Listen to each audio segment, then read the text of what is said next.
আমি ভাবছিলাম যে না আমার দ্বারা মনে হয় অনলাইনে হবে না, আমি ল্যাপটপ বিক্রি করে দিব। খুব বাজেভাবে ফেলিয়ার হয়েছে ওইখানে। আমি ছেড়েই দিতে চাইছিলাম অনলাইন সেক্টর, আমি কম্পিউটার বিক্রি করে দিতে চাইছিলাম, এরকম হয়েছিল আমার সাথে।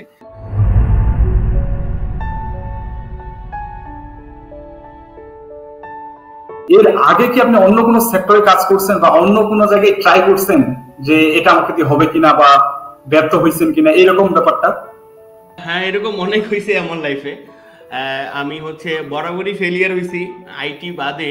আমি যে জায়গাগুলোতে কাজ করতে গেছি, যখন আমি ফ্রিল্যান্সিং করে মোটামুটি ভালো টাকা পয়সা বা একটু মানে সামর্থ্য হওয়া শুরু করে, তখন আমি ছোট ছোট ইনভেস্টমেন্ট গুলো বা ইউটিউবে অনেক ভিডিও এইভাবে দেখতাম। গরুর খামার করা, তারপর মুরগির খামার করা, মাছ, এটা সেটা, এগুলো ভিডিও যদি সামনে চলে আসতো অটোমেটিক। তো এগুলা দেখে অনেক ইনফ্লুয়েন্স হয়েছিলাম এক সময়। তো এই জায়গাগুলোতে অনেক ইনভেস্ট করছিলাম, বরাবরই ফেলিয়ার। এটাতে আসলে কোনো রেজাল্ট আসে নাই। তো আমি একটা জিনিস শিখতে পারছি আমার লাইফ থেকে, যে আমি যেটা জানি সেটার উপরে আমি ভালো কিছু করতে পারতেছি। বা এটা সবার জন্যই মেবি প্রযোজ্য, যে আপনি যেটা করেন বা যেটাতে আপনি বেস্ট, সেইটা রিলেটেড কাজ করেন, ভালো কিছু করতে পারবেন, মানে ভিতর থেকে কাজ করবে। এখন আমি আইটিতে কাজ করি, বা আমি তো ফার্মিং করতে পারবো না, বা আমার দ্বারা হয় নাই। আমিও এটাই বিলিভ করি যে যে মানুষ যেই ক্যাটাগরিতে, সেই ক্যাটাগরির কাজই করা দরকার। তো আইটিতে যেই জায়গাগুলোতে হাত দিছি ওই জায়গাগুলো কিন্তু ভালো মতো করে কাজ করতে পারছি। আইটির বাইরে যত ইনভেস্টমেন্ট করছি বা যেটাই করতে গেছি না কেন, ওই জায়গাটাতে আমি মানে অনেক বাজেভাবে ফেলিওর হয়েছি, কোনোভাবে ওইভাবে সাকসেস করতে পারি নাই।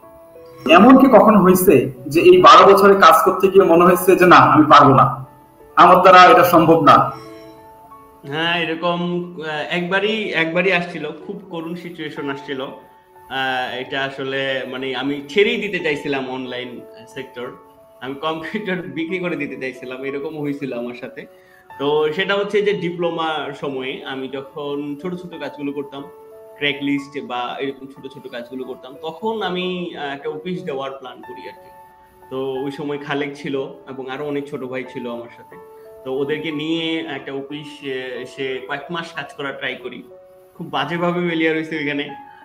আমি আমার পড়ালেখার যে খরচ আমি বাড়ি থেকে নিতাম, ওই টাকাগুলো থেকে আমি ওইখানে ইনভেস্ট করতাম, বা ওই জায়গাটাতে খরচ করে ফেলছিলাম এক সময়।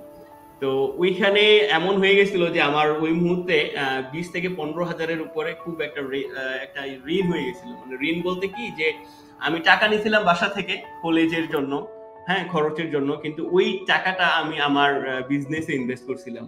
হ্যাঁ, যেখানে আমার কলেজে দেওয়ার কথা বা আমার যে খরচগুলোতে। তো ওইখানে বিশাল বড় একটা ধাক্কা পাইছিলাম, যেন ওইটা অনেক বাজেভাবে ফেলিয়ার হয়েছিল। তো ওই টাকাটা মানে কিভাবে আমি জোগাড় করব, এটা নিয়ে খুব একটা টেনশন হয়। তো ওই জায়গাটাতে আমি ভাবছিলাম যে না আমার দ্বারা মনে হয় অনলাইনে হবে না, আমি ল্যাপটপ বিক্রি করে দিব, আমি আর কাজ করব না এই সেক্টরে, আমি পারবো না বা হবে না আমার দ্বারা।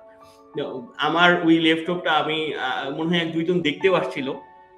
আর আরেকটা বিষয় যে আমি খুব কাজ করছিলাম, তো ওই সময় ল্যাপটপের ওই যে কন্ট্রোল, তারপরে ভি, এই বাটন গুলোর কালারই চেঞ্জ হয়ে গেছিল, বা এবং হাত রেখে রেখে ওটা কালারই উঠে গেছিল। তো খুব কম দাম বলে, ভাগ্যিস উনি কম দাম বলছিল বলে ওটা বিক্রি করা হয় নাই। তো ওই জায়গা থেকেই আবার উঠে দাঁড়াইছি, আবার এই সেক্টরে আছি। তো খুব বাজেভাবে একটা ওইটা ফিল হইলে খুবই খুবই আসলে ইয়া লাগে, যে ওইটা যদি আজকে হয়ে যেত তাহলে আমি হয়তো বা অন্য জায়গায় যেতাম, অন্য কিছু করতাম, বাট এই অনলাইনে কখনো আসা হইতো না, আর বা অনলাইনটা খুব বাজেভাবে একটা ফেলিয়ারের রিজন হয়ে দাঁড়াইতো। তো এর আগে কি আপনার এরকম কোন স্টার্ট আপ আপনি করছিলেন বা ট্রাই করছেন কিনা, নাকি সরবিন্দু আপনার ফার্স্ট স্টার্ট আপ? স্টার্টআপ বলতে মাথায় অনেক আইডিয়া চলে, অলওয়েজ অলওয়েজ এখনো চলে।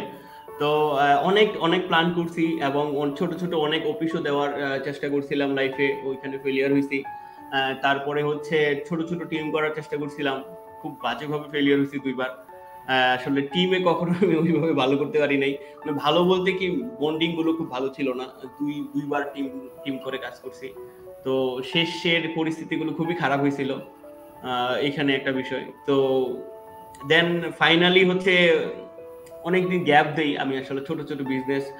তারপরে হোটেলের প্রজেক্ট, ছোট ছোট এরকম অনেক স্টার্ট আপ, তারপরে আমরা মানে আমি হাটবাজার টুডে নামে এরকম একটা স্টার্টআপে অনেকদিন কাজ করছি বলতে মানে ভিতরে অনেক প্ল্যানিং, অনেক রিসার্চ, অনেক কিছু করছি। তারপরে হোটেলের একটা ট্যুরিজম একটা প্রজেক্টে কাজ করার চেষ্টা করছি, কোনোটাই ওইভাবে হয় নাই। দেন হচ্ছে ফাইনালি এইখানে এসে আমি যেটা করি আর যেটা ভালো পারি ওই জায়গাতে কাজ করতে গিয়ে আমার বেস্টটুকু আমি দিতে পারছি বলেই হয়তো বা আজকে আমাদের এই সরবিন্দু প্রতিষ্ঠানের আজকে এতটা দূর আসা।